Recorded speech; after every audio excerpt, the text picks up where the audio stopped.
Mas Goreng, Mas Ucap Mbak Nike. Gamelan pentatonis kalian diatonis. Mereka jane umpama didadekke siji dengan harmonisasi yang bagus, tentunya akan mengeluarkan suara yang enak didengar. Laras maneh. Gebyar gamelan Klaten keren. Nalika tahun 2024 digelar wonten ing bulan Agustus panjenenganing Bapak Sukisno. Ayo kita tunggu pagelaran tahun 2025 gebyar gamelan sing luwih keren luwih. Oh. Niku gamelan digarap orkestra yo kepenak. Kabeh kudu mantung penggarape Mas Gareng. Nggih, bakune seni budaya ayo dingrembakake. Apapun wujudnya itu karya, gitu. Itu karya yang harus kita hargai. Seni ku angen-angen sing gambar kaedan. Wes kok tak tutung ning patok songo sing ngomben jagate, bakune kabeh padha kecekele iku tak dadi bukane kuman bro. Akbar kang samya simbol, pindara bingkang samudra.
Asambo samyo metai Wetan pitwilak teng kanggo dayu anggung angun sangiti Bintang sangat cimicil Latinya ngetali Sukma surawi lokro kaya bumo singo resil Pasti jonggo denganyo mangan bakso iya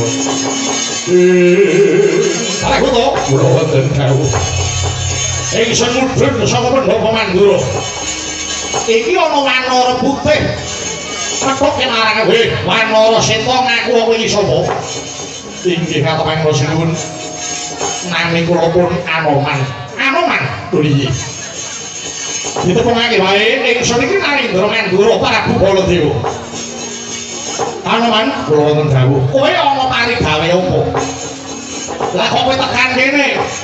Inggih. Mila kula ngantos sowan wonten Mandura menika betahipun kula ngupadi satriya Titis Wisnu. Kowe golek satriya Titis Wisnu kok mriki? Apa sebabe kowe golek satriya Titis Wisnu? Mugi dados kawuningan sinuwun nalika semanten kula menika minangka dados abdinipun sinuwun Prabu Rama Wijaya ing negari Pancawati. Saksurutipun sinuwun Prabu Rama sesatosipun kula sampun nurmaos jeleh lumur dhateng gebyaring donya menika. Nanging nyatanipun dening sinuwun Prabu Rama manut pangandikanipun dereng titiwanci Anoman sowan wonten ngersane Gusti Kang Nyita Jagat. Kepara kula kedah nganyaraken lelabuhan lah anteping manah kula purun sugeng wonten ing Madyapada sauger gesang kula wau sesandingan kaliyan satriya ingkang titis Bathara Wisnu.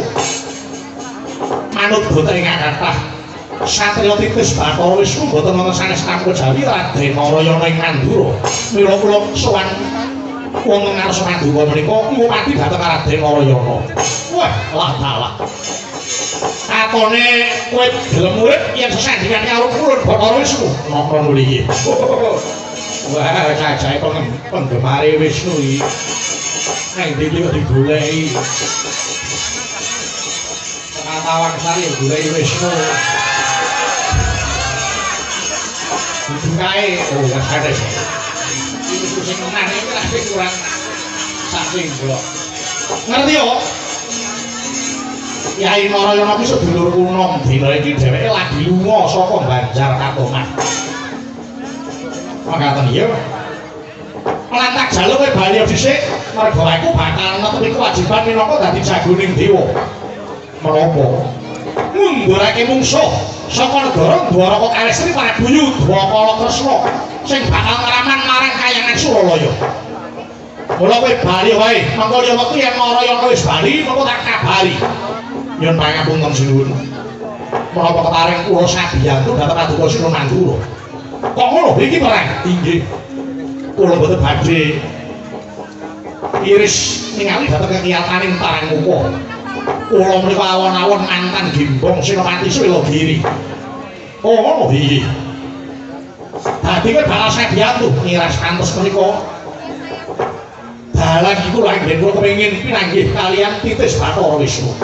Oh iya, Pak Kuto, wonten jauh. Rungokno iki kethek ning dheweke Senopati. Dheweke wis tau dadi Senopatine Prabu Rama. Oh, ngerti? Nggih. Niku mung nyemoni kula, kula arep patih ora tau iso perang. Ning rak kemaki ha niku. Sing dadi pianggel kula mung pemrintine niku. Nek nyambut damel yo ngapunten. Lho nek mungkin juga kali madang sakit nek perang yo ngapunten. Ya wis ora wae kang mangken mancen ngono. Aku ora bakal kabotan.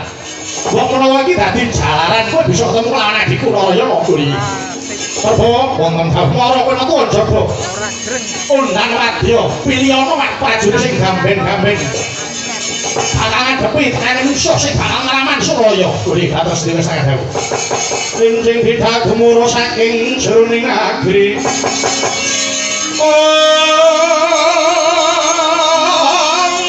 Sumingkang pala koswa prabusananya.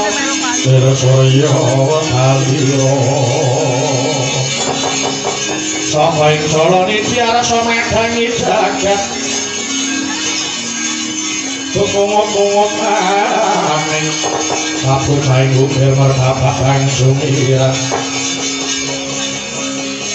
masarat ing surya nampak begolan gunung-gunung